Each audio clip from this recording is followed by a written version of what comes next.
여러분 안녕하십니까? 10월 25일 JCN 모닝뉴스입니다. 6일간 울산에서 열린 42회 장애인체전이 성황리에 막을 내렸습니다. 개최도시 종합 3위라는 역대 최대 성적을 거뒀는데요. 42회 전국 장애인체전을 심은홍 기자가 정리했습니다. 울산 정원으로의 초대를 주제로 열린 제42회 장애인 체육대회가 막을 내렸습니다. 이번 대회에서 울산은 당초 종합 6위가 목표였는데 역대 최고 성적인 종합 3위를 기록했습니다.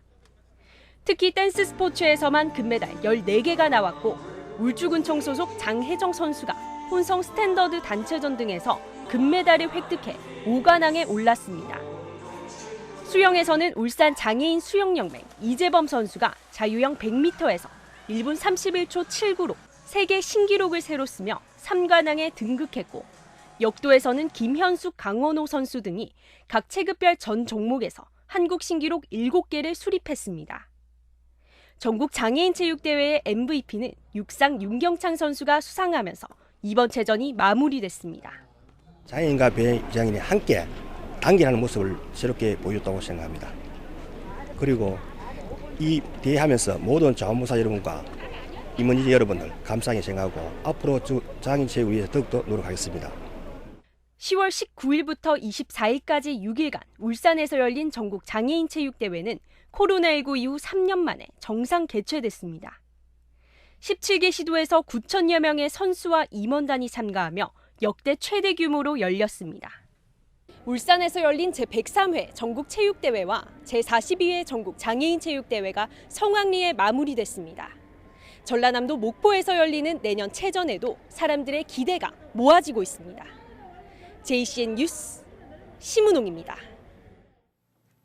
태화강에 올해도 어김없이 연어가 돌아왔습니다. 울주군 태화강 생태관은 지난 23일 범서읍 구영교 인근 태화강에서 올해 첫 회기연어 한 마리를 포획했다고 밝혔습니다. 첫 회기연어 발견은 지난해보다 5일 빠른 것으로 태화강 생태관은 지난 2017년에서 2020년 사이 태화강에 방류한 어린 연어가 돌아온 것으로 보고 있습니다.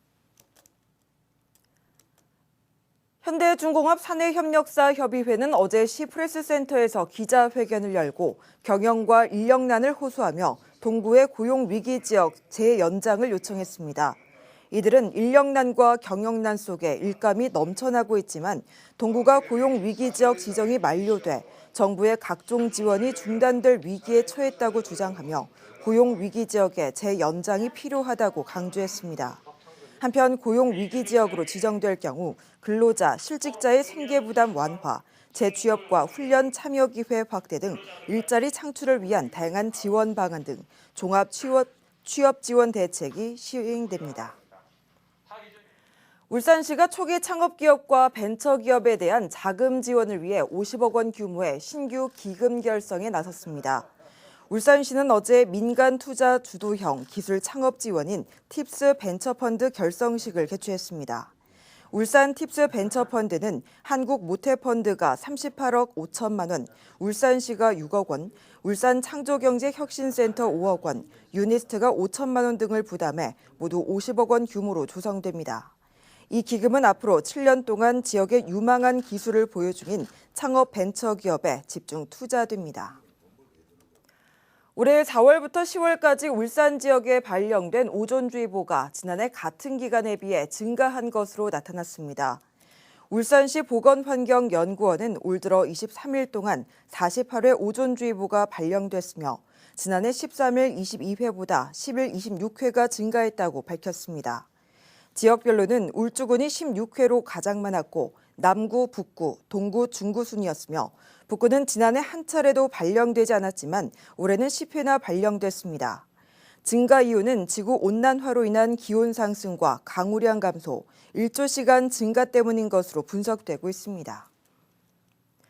탄소중립지원센터로 지정된 울산과학대학교와 울산연구원이 기후위기 대응을 위한 업무 협약을 맺었습니다.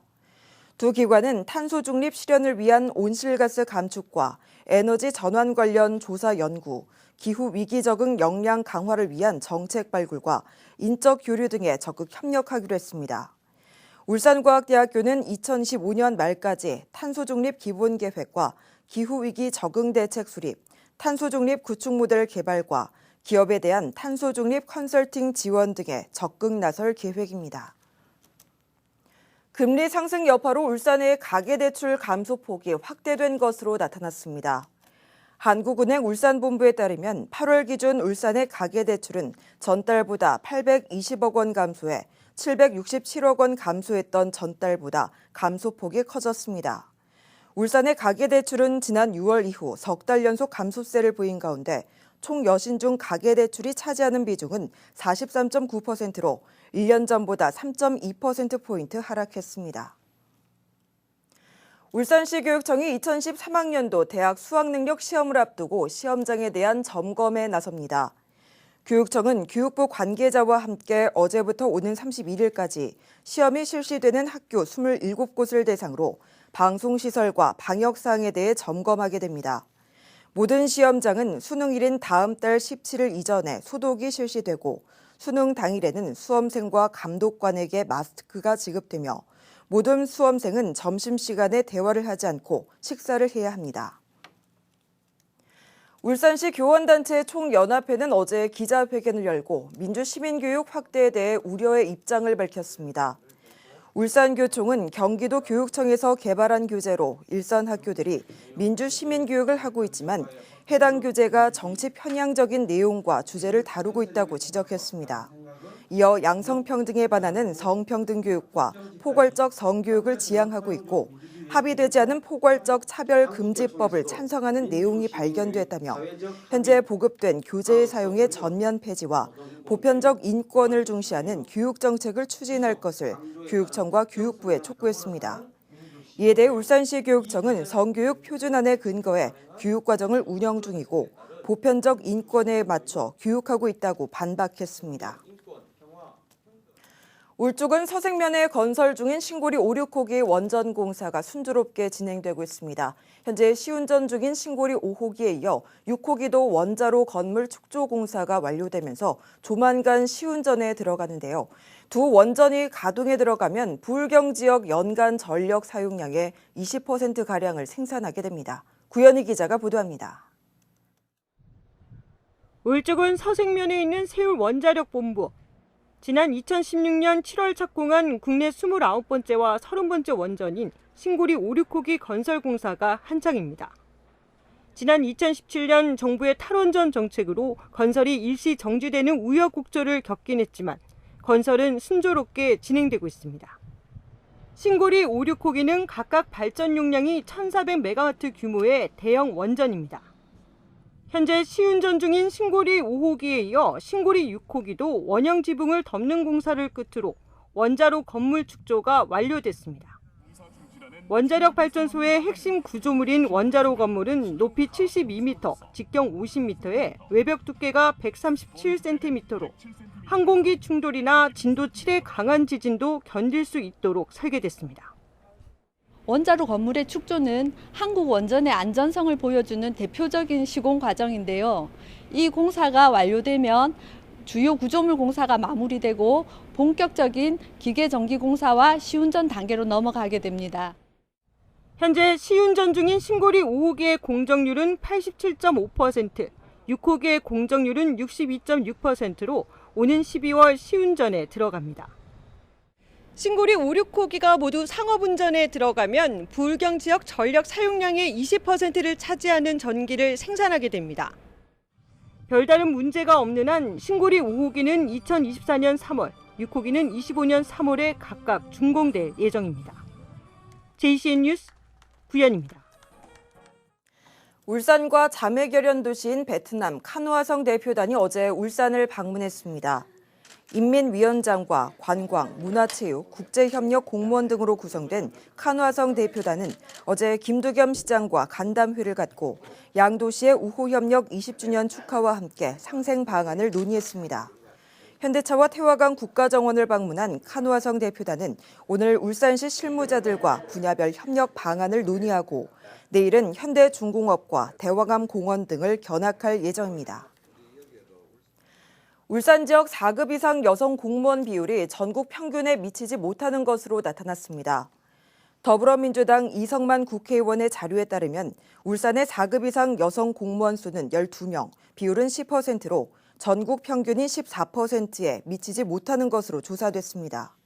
이 의원은 여성 공무원 합격자 수는 늘어나는 데 반해 고위직 여성 공직자 수는 턱없이 적다며 공직사회의 유리천장을 걷어내기 위한 노력이 필요하다고 지적했습니다. 북구 산화동 블루마시티 KCC 스위첸 아파트 입주민들이 어제 아파트 인근의 지상 20층 높이에 생활 숙박시설이 신축되는 것에 반대하는 기자회견을 열었습니다. 주민들은 아파트와 불과 3.5m 떨어진 위치에 20층 높이의 숙박시설이 건립되면 일조권과 조망권이 없어지고 지하 4층까지 토목공사를 하게 되면 터파기 과정에서 싱크홀과 건물이 기울어지는 문제가 생길 수 있다며 문제를 지적했습니다. 한편 북구청은 오는 26일 건축위원회를 열고 해당 숙박시설에 대한 건축 심의를 할 예정입니다. 해상풍력 울산시민추진단은 어제 기자회견을 열고 부의식 해상풍력 재검토 대신 적극적인 행정지원에 나설 것을 울산시에 촉구했습니다.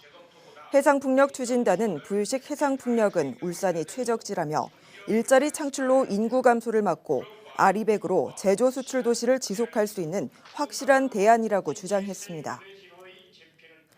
이선호 더불어민주당 울산시당 위원장이 야당 탄압에 반대하는 1인 피켓 시위에 돌입했습니다. 이 위원장은 어제 원예농협 하나로마트 앞에서 제1야당에 대한 검찰의 압수수색 시도를 규탄하는 내용의 피켓 시위를 벌였습니다. 이 위원장은 공정과 정의가 바로 설 때까지 피켓 시위를 이어가겠다고 밝혔습니다. SK이노베이션이 창사 60주년을 기념해 어제 SK 울산 컴플렉스 본관 로비에서 정유에서 그린 에너지까지를 주제로 한 기념 전시회를 열었습니다. 오는 28일까지 5일간 열리는 이번 전시회는 1962년 창립부터 1980년 SK 전신인 선경 인수, 2011년 SK이노베이션 계열 출범 등의 기록과 각종 사료들을 관람할 수 있습니다. 정한의료재단 중앙병원이 주최한 한마음 걷기 대회가 지난 23일 울산대공원 남문 SK광장 일원에서 열렸습니다. 11회째인 이번 걷기 대회에는 중앙병원 임직원과 울산 시민 등 1,500여 명이 참가해 건강을 챙기며 깊어가는 가을 정취도 즐겼습니다. 대회는 중앙병원을 출발해 울산대공원 남문 SK광장을 거쳐 동문광장까지 왕복 8km를 걷는 구간으로 펼쳐졌습니다. 올해 고래문화특구 누적 방문객이 100만 명을 돌파했습니다. 남구도시관리공단은 장생포 고래문화특구 방문객이 지난 22일자로 2019년 이후 3년 만에 100만 명을 돌파했다고 밝혔습니다. 방문객 집계는 무료시설인 장생포 문화창고를 제외한 고래박물관과 생태체험관 등 유료시설 7개소를 대상으로 했으며 특히 103회 전국체전과 장애인체전, 울산 고래축제, 그리고 고래 얘기가 나오는 드라마의 인기에 힘입어 방문객이 크게 늘어난 것으로 분석했습니다. JCN 모닝뉴스를 마칩니다. 함께해 주신 여러분 고맙습니다.